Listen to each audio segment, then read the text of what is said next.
This is a short about introducing what a Manghai recipe cakes are. So in front of you there, this is a 357 grams Manghai factory, but it's basically a Dai Yi cake. It's 7542. So when you look into a Puerh cake, if it's factory, it's definitely going to have a factory mark.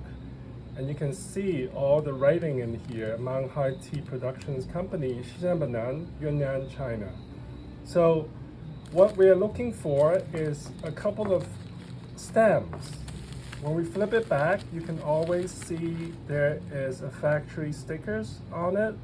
This started in around 1998 when they first really released stickers for the tea wrapper, because there's a lot of fake outside. And for the wrapper, you can see there's usually a date. So this is dated 2006, April 8th. That's the production date of it. So when you open up the wrapper, you're going to see the back of the cake. When you flip it over, there's another markings embedded into the tea leaf. So that's another stamp. We call Naifei inner labels. So you have to kind of make sure that you got these kind of stamping and labeling stickers and all that to authenticate the cakes. Then you got inner tickets. This inner tickets are very general inner tickets stating where this production is, what kind of tea it is, so you can also see that's the Manghai Tea Factory. When you start bricking a cake, a lot of people just don't know what to do because it's a piece of pressed tea leaf. And what are you gonna do? So what we can do first is to start, see there is a little bit of a bulking on the center. What you can do is start to kind of press it in. You can hear the crunch. When you start pressing it in, your exterior of the cake is start to break off. You don't want to use a saw. A lot of people use a hammer. So it's almost like French salad. When they use a knife to chop off the leaf, the salad doesn't taste as good. But when you use your hand to break the leaves, because it goes through the cell of the leaf, that when you break it, it actually goes into where the cells bricks are. So people said it's less astringent, or it's better tasting in that sense.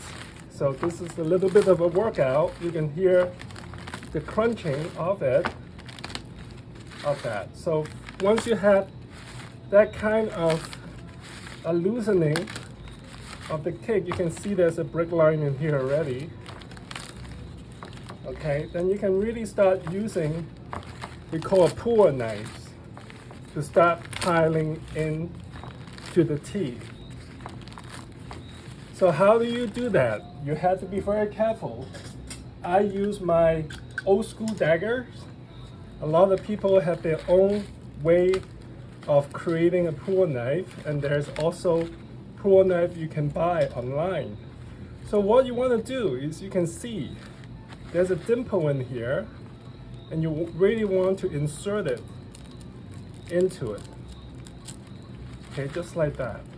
This is a very delicate procedures. It takes time, it takes patience. So what's happening is, when I insert this, I'm really start to break off the layers.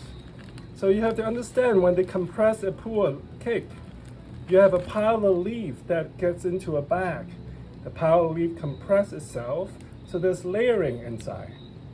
And what we want to do is follow those layering into it, so we can actually didn't cut the leaf per se vertically, but we are gonna, you can see that it takes some time, it takes some learning to do this, and it also takes some practice to do this. So once you have this kind of layering, you can see that it's starting to break off. Okay, so just be very careful when you're doing this. Okay, you don't want a child to do this. You don't want your spouse standing behind where the knife gonna go. There's a lot of things that you want to be careful about it. So you can see how the internal is breaking off at this point, right?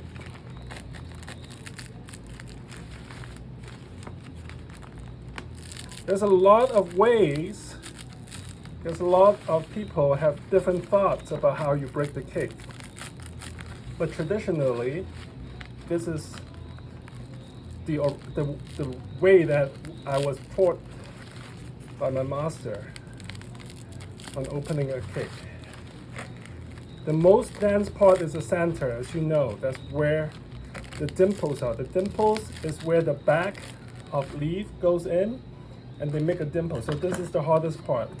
So when you have something, a breakage of it, then you can really see how this whole thing is breaking off. Okay, it's quite an exercise. You can see how this piece right now on the side is breaking off. Then you can apply your knife again into the center. You can see that the leaf layers is coming off as is. And traditionally, people said that there's different leaf variations in the cake. The outer cake is always the most beautiful and the biggest leaf, and the inner one is more like a filler.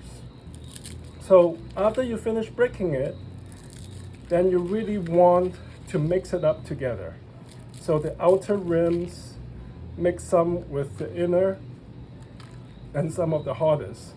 So for example, this is one piece of it. This is around, at this point, this is around 13 grams of tea leaves.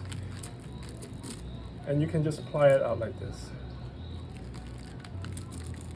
All right, so everyone just be careful when we're doing this. This needs practice. There's no way that you can rush this process.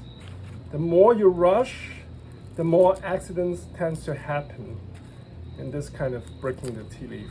Hope you enjoyed it. So when you break off this thing, you can put it in a jar, you put it in your favorite tea canteen to store it, to age it. When we break a cake, meaning that we're going to consume the cake. It's no longer really for long time aging. Okay, so once you break it is where you started to enjoy the cake. Thank you very much. Hope you enjoy this little sessions. The next sessions, we're going to go further into the Puerh cake.